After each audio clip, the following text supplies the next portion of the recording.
their longtime GM, Penny Toler, in the aftermath of reports of her tirade after Game 2 of the WNBA semifinals. Head coach Derek Fisher will remain in his current role. I mean, we talked about this on the show yesterday. Penny Toler, Ramona Shelburne reported here for ESPN that Penny Toler had used the N-word in a speech to her players. Right. It wasn't directed toward a specific player. However, several of the players told Ramona it made them very uncomfortable, even though Penny is, of course, an African-American. What was your reaction to the fact that they fired her? Well, I mean, I wonder if there were other issues at play here, because if it was just fire, look, I'm not saying that she shouldn't be sanctioned or have some sort of repercussions for what she did. She used very unprofessional language in a professional environment, but I don't know if that's a fireable offense for me personally. Oh, I think it is. But if you look at it, there were underlying things there. You look at, Candace Parker didn't play much in the second half. There was a lot of things going on. There was a lot of tension in these games, in this series. And so for her to come in and do this, I think is a fireable offense. I think in this day and age, there are things that you can't say, regardless of who you are, and you can't direct that at an entire team. Even if it wasn't to one individual, right. You're directing it at a team. And so is everyone on the Sparks Black? Is everyone associated? Like, there is no reason to ever say that word in a professional Let me ask you this. If she walked into that room and said every other word, every four-letter word, yes, but not that one, yes. Is she fired or not today? I don't know. I don't know if she's fired. Or should she have been fired? No, I don't think so. But I think that word in any professional space, it doesn't even matter if you're African-American. It doesn't matter. She is a GM. She is a person that should hold herself to a much higher standard. We look at, some of the things that Danny Ferry said, a couple of years ago. There's things that are being said out there that should not be said. It doesn't matter by who, and we need to hold everyone to a higher standard. Now, if she's having a personal conversation, and if there's that's different. Right. But when you're addressing your team, when you're addressing, a franchise in the WNBA, you can't talk to all of your players that way, nor should you talk to anybody that way. I'm not defending her choice of words. I'm just saying, is that a fireable offense? That's the only question I have. Is it a fireable I'd fire offense? you. In this case, it was. And there you go. Serious conversation, man. We know that that's a lost cause. In fact, I believe it's time for Make or Miss League. Hey.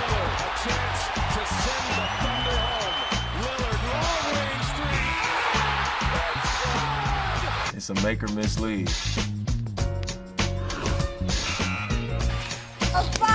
Paul George is across the street, guys. Tenacity. It's preseason, but don't tell Patrick Beverly. He goes all in on the first quarter possession of James Harden. These guys played last night in Hawaii. You like the intensity, I mean? No. It's the preseason. If you're trying to make a team, sure, but no. It's I like a little tone setter. There's a code, but this is who he is, and if he wants to set the tone, especially, look, they're going to be trying to win a championship. Yes. They're not the lovable Clippers anymore. There is a team with expectations, so if he's letting Houston know that this is what it's going to be. He let Harden know, and Harden let him know with 37 points in three quarters. It was adorable. There you go. Kawhi and Paul George, neither one, of course, played in that game. Makes. Wide open. Same game. Let's look at some of James Harden's shooting. This is another one-legged three from the corner. Didn't go in, but do you think that he will keep attempting these during the regular season, Richard? Oh, we're still talking about this. I don't care if he does. I think James Harden is one of the great offensive weapons the NBA has ever seen. But him adding this is not like Ben Simmons adding a jump shot, right? Like him adding this to his game doesn't do anything. Ben Simmons adding a jump shot will actually help them win games. This won't help them win games. Well, the step back definitely helped them win, right? And then the side step, when he added that helps them win. It creates space. I mean, his coach, Mike D'Antoni, said he didn't need to do this. Didn't need to do that. How many more points is he going to score because of that move? And it's fun. It's fun. He should. And the thing that I like most about this is that 10 years from now, the 12-year-old kids that are watching this will be able to continue to raise that level. 10 years? Yeah. 10 minutes. The kids on Instagram. Check out this behind the back and spin by Gary Brown in the Euro Cup. Richard, carry. Is this move, we want to know, is this more Kyrie? Oh, that's Kyrie. Or there, more Jamal Crawford? I think that's more Kyrie. Right? That's Right? And the same body style, too. Right. Jamal's long and lanky. And Jamal's 6'5". That's something that people don't fully understand. Jamal is a lot taller. Go ahead, Gary. Ooh. Tell your folks you made Twitter. You made the Twitter jump. Come on. I read Twitter. You made the jump. Oh, gosh. Right. This show is called The Jump. Yes. It's on the sheets of paper right here. Miss laziness. No, I'm not talking about Amin's reading skills.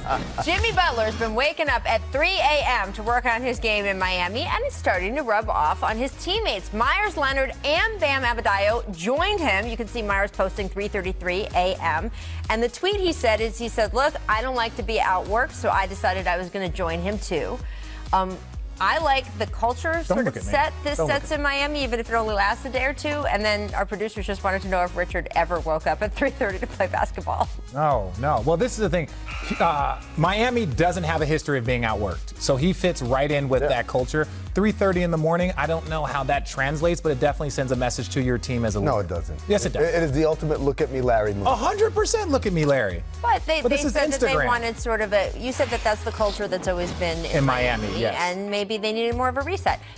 Flexibility. They wanted to make that happen. Little twister action. Miles Turner in the post, losing the footing, and then, I've seen elbows pop out at less. Teaser. Byron Spruill from the NBA is going to be here later. We're going to ask him how this is going to travel. Because it was a preseason game in India as part of my answer. He never switched his pivot foot. Watch this. Look. That's not travel. Look, his feet are moving. Sliding. What are you talking about? Well, we have the graphic underneath, so it's hard to tell. But look at that right foot. Look at the right foot move. Look, he's the A's. Look, you got to give him an A for effort. I'm not calling that. It's preseason for the rest, too. Thank you. Good. There you go. Miss Apathy. The fans in India treated to one of the most exciting preseason games in recent memory. First of all, packed house. Pretty cool. Pacers beating the Kings 132 to 131 in overtime. And Indy's big offseason acquisitions didn't disappoint. We had TJ Warren scoring 30. Malcolm Brogdon dishing out 14 assists. Richard, how did you feel about overtime games in the preseason when you were a player? There is nothing worse in all of sports, than a preseason overtime game. All of sports. I see your preseason overtime, and I say Summer League, the 7:30 game that goes into overtime. No, because no one's watching that on television. And they turn it over 7 times, and we just want to go home. Because that's Summer League. This is like guys that are all-stars. These are high-level players that do not want to be there. Nobody is going home after the 7:30 game in Vegas. I am. Back to my room to go curl up with a book. There you go. About 2 weeks ago, RJ Barrett said he would like to dunk on Kristaps Porzingis in one of those Bleacher Report Ask Me Anything forums. Yesterday, Porzingis responded to that statement. Take a listen. Say he wants to dunk on me? That's fine. I'm a shot blocker. I don't know what some people are saying. I'm one of the best shot blockers in the league, and I'm always up for the challenge. I think that's a pretty good goal for him to try to dunk on me. So that'll be cool. I respect that. I love how humble he is. That's my favorite part about him. Is that humble? There's sarcasm. Is that sarcasm? I don't listen to him when he talks. Kristaps or Richard? I don't. Do you like him turning it around on RJ like that? That was good. It's a nice move. It's a nice I thought that was kind of good, right? Look, obviously, RJ comes in. He's trying to make Knicks fans feel good about not only who they have, but who they don't have anymore. And this is going to be one of the big questions, right? Answered in this season is, will the Knicks end up regretting this trade? I don't think so. I think, here's the thing. You can't have it both ways. You can't say, I want to have cap space to go after free agents in 2019, and then when it doesn't work, say, I want to go back in time and never trade that guy. Once you have a process, not to use the cliche trust the process, but you have to, if you're a process-oriented team, you have to trust in it. You have to go with that even though the results may not be guaranteed in your favor. And so I look at that trade, and they cleared the cap space. They got rid of a lot of toxic money. But more importantly, you got 2 first-round picks out of the deal. And you also got a player that you're very excited about in Dennis Smith Jr.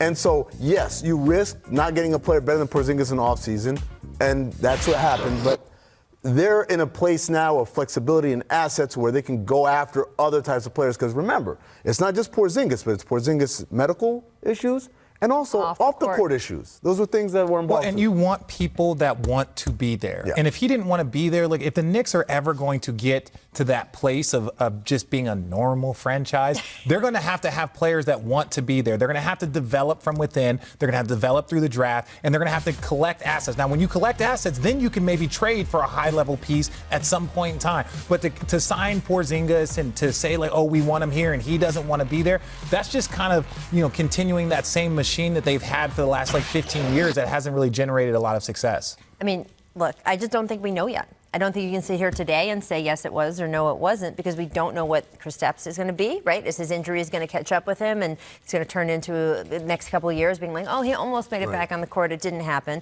Is he going to be fantastic? And we don't know what the Knicks are going to do. You have to be a little careful when you talk about the trading for cap space. Not every team should trade an actual star for cap space. Sure. Unless they really think it's going to pay off. They could have still had one open max slot, even with KP on the team. They wanted to have two. And the, quote, toxic contracts that you're talking about, who signed those toxic contracts? No, absolutely. So I just they think brought we it gotta upon wait and themselves. see. But I think when you talk about Porzingis, is A, we don't know if he's a real star yet. He a burgeoning, perhaps. 2, the injury history. 3, the off-the-court issues. And then on top of that, you just didn't get cap relief. You got Dennis Smith and you got 2 first-round picks. So I think that if you are about we're going to do things the right way, and sometimes we'll get the results we like and sometimes we don't, then you have to live with the times that you don't. I remember when Dallas won the championship, and then they decided they didn't want to give Tyson Chandler a big deal. They didn't want to lock into a very old team because they wanted the flexibility to go after Dwight Howard, I believe, the next offseason. Dwight Howard didn't sign, but I'm like, Dallas knew what they were doing. This wasn't a surprise to them. So I supported it. I thought that was the right move to do because otherwise you're going to lock in to a team that wasn't going to be good enough for a while. I'm just not buying the, quote, potential on either side. I want to see it. I want to see it. I want to see what KP does. I want to see what they do with his potential space and picks and all of this stuff. Let's talk about what's going on in Detroit. After sitting out all last season, Joe Johnson revitalized his career through the Big Three, and he's now fighting for the 15th and final roster spot with the Pistons. He told our Eric Woodyard, quote, "It's been fun for me, but I haven't had a break in the last 6 months. But it's been fun. The process has been amazing for me, and I'm just thankful for the opportunity."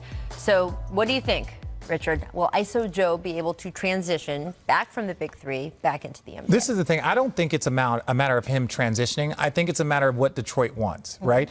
He has proven that he can help them win games, that he can help an NBA team win games. He's done it. He's healthy now. He was a little banged up his last year in Utah, but I really think if he's out there at 38 years old trying to battle for the last 15 spot, if he's out there trying to prove things in training camp, that's not where Joe Johnson's going to prove himself. Right. Joe Johnson's going to prove himself in game 60, in game 25, where he goes for 18 off the bench or 15 off the bench. In a postseason where, you saw that you needed veteran help and you needed help, that's where he can prove himself. If you're trying to get Joe Johnson to prove himself in training camp versus a 25-year-old kid from a G League, that's not where he's at his best. And I think Detroit would be doing him a disservice if they made him prove himself. He needs to be resting his bones right now and just playing a little bit, getting acclimated. And then it's like, hey, Joe, we're going to have you on this roster because we like what you bring, but you don't need to prove yourself right now or else he would be dead by game 25. And he's a situational player, right? This isn't a guy who's going to, if he makes the roster, he'll play 30 minutes for you every night, right? What Richard is saying is very situational, coming into a playoff scenario where you need someone to make shots. We look at his last 2 stops before Houston, Utah, Miami. He excelled playing a 4 pretty much, a 4-man who could shoot the ball, who could pass a little bit. That's a very specific role given where he is. So that's not something that's going to pop out in a training camp situation. That's something, a game, and particularly an important game situation. Yeah, if any coach or GM is like, hey, we want to see what Joe can do. Right. Where have you been recently or the last 20 years? But that's I completely agree with you, especially if you're a team like Detroit. What do you have to lose, right? Just say, great, he's made the roster, he's there, we're going to try the Joe Johnson experiment. Let's say halfway through the season you decide it doesn't work. Wait. Okay. Then, well, you have 2 basic all-stars on your team, right? You got 2 all-stars. They need help. You saw that very, very, it's very, very evident in that, obviously there was injuries in the playoffs. And so it's like, we need a veteran guy here that maybe for 30 games he helps us win, 5 of them. And maybe in the postseason, when we need some help, he can hit a big shot for us. But to say that, Joe, training camp, you need to come out here and really outrun these 25-year-olds, there's no chance. Yeah, there you go. I mean, it's not like they have the other choice. It's either Kristaps Porzingis or a cap room and 2 picks. So, I'm going to ask Richard. We're going to take a quick break. Here's what the Jump recommends, though, for today. The undefeated Mark Spears sat down with Marvin Bagley in Mumbai. Who can say that? Ha! Here's Bagley talking about comparisons to the rest of his 2018 rookie class